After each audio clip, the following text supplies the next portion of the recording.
Right now, Pittsburgh's best sports show is about to begin. Call us or tweet us. We've got things to talk about on the Nightly Sports Call. All right, Ted, thanks very much. Good evening, everyone. Oh, God, we're almost a minute Gene, early. we're early. You like it when we're early. Welcome to the Sports Call, everyone. It's the Nightly Sports Call on the Bordas and Bordas hotline. Bob Pompeani and Gene Collier here at 412-575-2600. As always, we have a lot to talk about. And we will begin with the first half of the Steelers season, complete with a 3-0 finish here. There was a time when we looked at those games, Kansas City, Cincinnati, and Detroit, and a lot of people thought maybe 2-1. Some said 1-2. 3-0 is what it ended up, and the Steelers took care of business. And even though they still have things they can improve upon, that's a good thing. They're 6-2 at the break, and that is something that they can't be taken away. You know, bottom line is they got the job done in Detroit. They gave up a lot of yards. People are never satisfied. That's one thing I know about social media, and the complaints about 500 yards passing.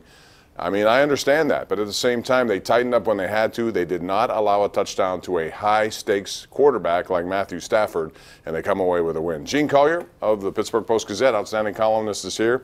I understand why people get, you know, well, look at that, yards, but yards are not going to win games. Points are going to win games. Your take, what you saw from the Steelers yesterday? Well, as I said last week on the show, Bob, I think the Steelers are very good. They're 6-2. A lot of teams would like to be 6-2. Tied for the best record in the conference. You know, I don't know what else you want. I mean, I know you want to be perfect. You want to be 8-0. You want to beat the Patriots in the AFC title game, and you want to beat the Cowboys in the Super Bowl. It's not always the way it works, as you know. But when we talk about things 24/7, we've got to pick apart these things. We've got to have something to talk about. That's the law. It's the law, and that's what we do here. Yeah, we're talking about, speaking of that, I want to get into Jim Caldwell's decisions, because if this had been Mike Tomlin making these decisions, we would have spent the whole week here talking about some of it. It happens to every head coach. There are issues, there are decisions, there are things you got to do. And yesterday, it was strange to me when I was watching that game, seeing the score being 13-12 in favor of the Steelers. Detroit in a goal line situation, 1st and goal, and the Steelers rose up and they stopped them. But instead of kicking a field goal, which would have made sense at that point to put Detroit in the lead at 15-13, he instead goes for it on 4th down, and Tyson Alualu says no. He makes the play. So then immediately the Steelers go 97 yards on the Juju touchdown, and so it's 20-12. Next time down there, Gene, same situation. Goal line stand, 4th down, he decides to kick a field goal. Why would you do that? Did you agree with it? No, I didn't. Okay. I thought about it exactly as you do. These are the situations that generate $5 a year for these guys. They have to be second-guessed. Some of them just seem completely nonsensical at the time. Some of them seem completely nonsensical after you evaluate them. Those were 2 of them.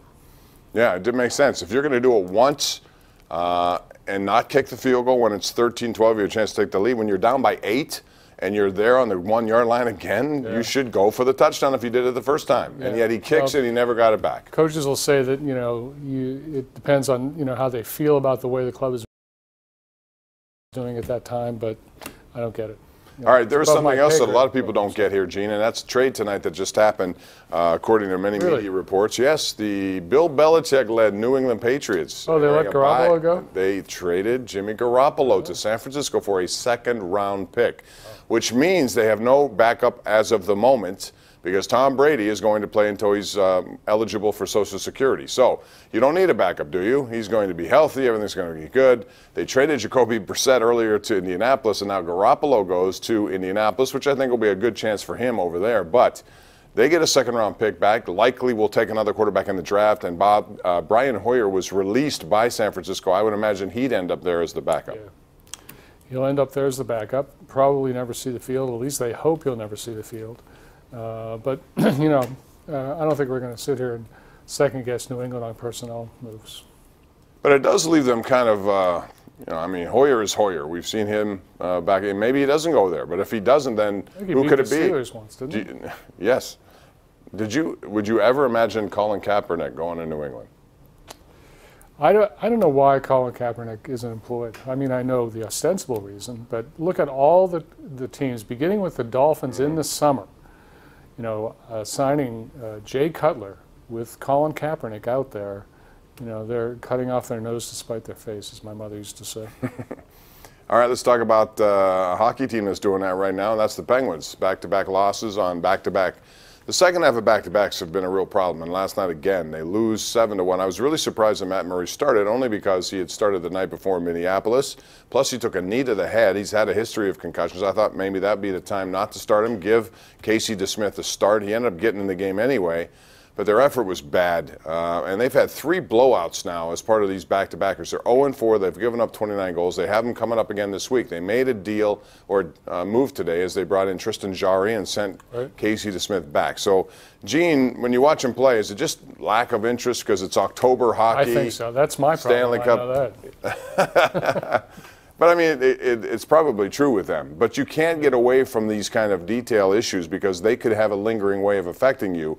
And the Eastern Conference has some pretty good hockey teams led by Tampa Bay, which tonight did what the Penguins have seen before, and that is Antti Niemi got lit up again. He got in the game for the Florida Panthers, and, well, he played okay, actually, but they were getting inundated with shots, and he gave up 3 goals at least. It was 8-5 last time I checked. Yeah, well, Mike Sullivan has been saying that, we're just not good enough 5-on-5, and they're just not good enough in a lot of aspects of the game. Fortunately, there are only 14 months left in the season, so I think we can calm down on it. When we come back, we'll also talk about that classic World Series game. Or was it a classic? What was it last night? It went a long time, 13-12. We'll get into that in your calls at 412-575-2600. Give us a shout right here live on Pittsburgh CW.